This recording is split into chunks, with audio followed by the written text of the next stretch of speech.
নমস্কার, আশা করি ভালো আছেন। যা প্রচণ্ড গরম পড়েছে তাতে এখন হালকা পাতলা তেল মশলাবিহীন খাবার খেতেই কিন্তু ইচ্ছা করছে। এই যে খাবারই রান্না করি না কেন সেটা অবশ্যই হতে হবে হেলদি, টেস্টি। তাই আজকে আমি নিয়ে এসে হাজির হয়েছি নিরামিষ একটা ঢ্যাঁড়সের রেসিপি। বন্ধুরা শেষ পর্যন্ত ভিডিওটা দেখুন, আশা করি আপনাদের ভালো লাগবে।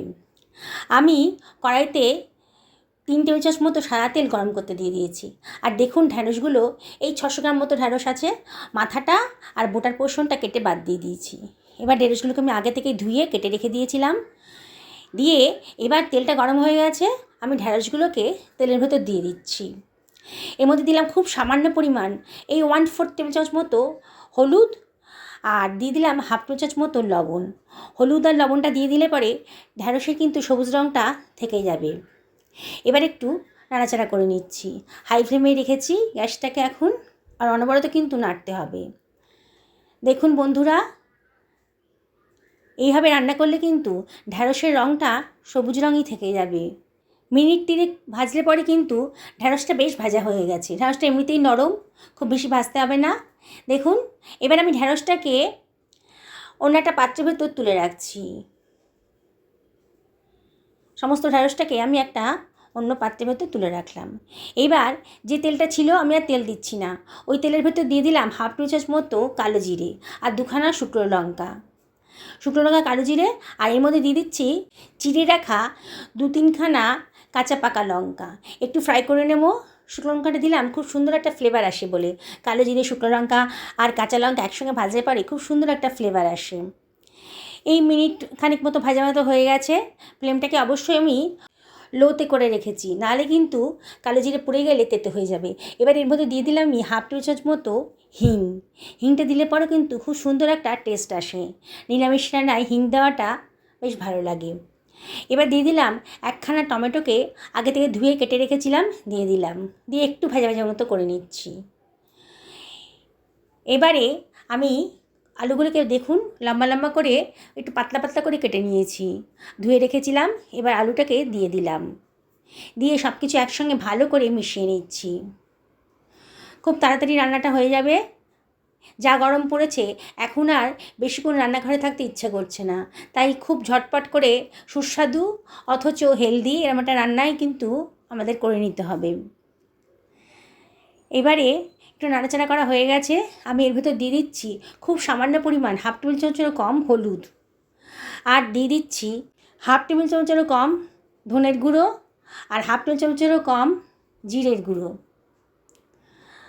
এবারে এর মধ্যে দিয়ে দিচ্ছি 1 টেবিল চামচ মতো লবণ। লবণটা অবশ্যই আপনারা একটু বুঝে শুনে দেবেন, যে পরিমাণ তরকারি করছেন সেই অনুযায়ী লবণটা দিতে হবে। আমি যা করছি তাতে আমার 1 টেবিল চামচ মতো লবণই লাগবে। পরে যদি দরকার হয় তাহলে আমি আবার লবণ দিয়ে নেব। এবার আমি একটু সব কিছু মশলাগুলোকে ভালো করে একটু ভাজা ভাজা মতো করে নিচ্ছি। মিনিট খানেক ধরে বেশ নাড়াচাড়া করে ভাজা ভাজা মতো করে নিলাম। এবার আমি এটাকে ঢাকা দিয়ে দিচ্ছি। আমি কিন্তু এখনও পর্যন্ত কোনো জল দিইনি। টমেটোর গা থেকে যে জল বেরোবে তাতেই কিন্তু আলুগুলো বেশ নরম হয়ে যাবে। মিনিট 3 ঢাকা দিয়ে রেখেছিলাম। দেখুন, দেখেই মনে হচ্ছে আলুগুলো কিন্তু বেশ নরম হয়ে যাচ্ছে। আবার একটু নাড়াচাড়া করে নিচ্ছি। অবশ্যই খেয়াল রাখবেন যাতে পুড়ে না যায়। পুড়ে গেলে কিন্তু পোড়া গন্ধ লেগে যাবে, তখন আর খেতে ভালো লাগবে না তরকারিটা। এবার আমি দিয়ে দিলাম 1 বাটি পরিমাণ জল, দিয়ে আবারও সব কিছু ভালো করে মিশিয়ে নিচ্ছি।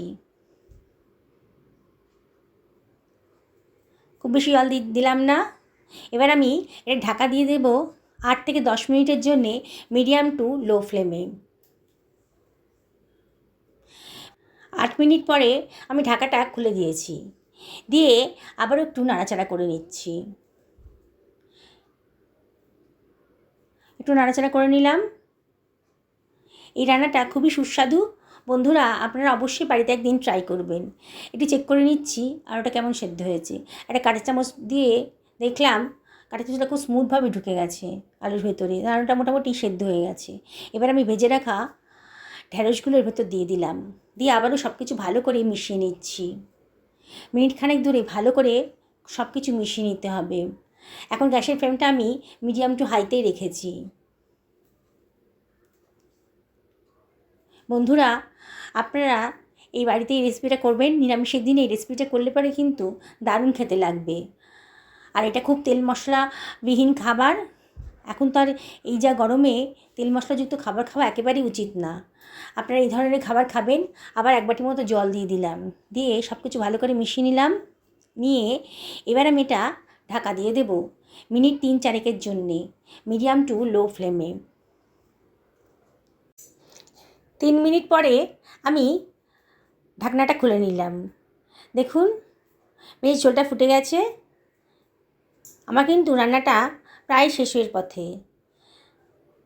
ঢ্যাঁড়স তো এমনিতেই ভাজা ছিল আর এমনিতেই নরম, তাই সেদ্ধ করতে বেশি টাইম লাগবে না। আলু তো তখনই 90% সেদ্ধ হয়ে গেছিলো, আবারও মিনিট 3 সেদ্ধ করলাম। এবার আমি গরম গরম সার্ভ করে দিচ্ছি।